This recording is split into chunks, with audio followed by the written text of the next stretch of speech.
পাহাড়ি আম দেখতে পাচ্ছেন আপনারা। এই যে হরেক রকমের আম রয়েছে এখানে, তার মধ্যে একটি রয়েছে একেবারে জাম্বু সাইজের আম। দেখেন অনেক বিশাল, অনেক বড় জাম্বু সাইজের আম। ভাইয়া পাহাড়ি আম এটা কত করে?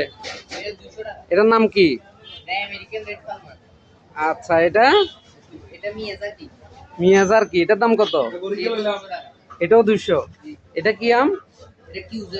কিউজাই। এটা কত? এটা হচ্ছে বানানা না? এটার দাম কত? এটা হচ্ছে জাম্বু সাইজের আম। এটার নাম কি ভাইয়া? 4 কেজি। হ্যাঁ, এটার দাম কত? 150। আর ওটা হচ্ছে যে কাটিমন, এটা কত? রামগড়ের পাহাড়ি আম। হরেক রকমের আম আছে, আপনারা যদি কেউ খাইতে চান তাহলে অবশ্যই অবশ্যই চলে আসবেন আমাদের রামগড়ে। এটা হচ্ছে যে 4 কেজি এটার দাম।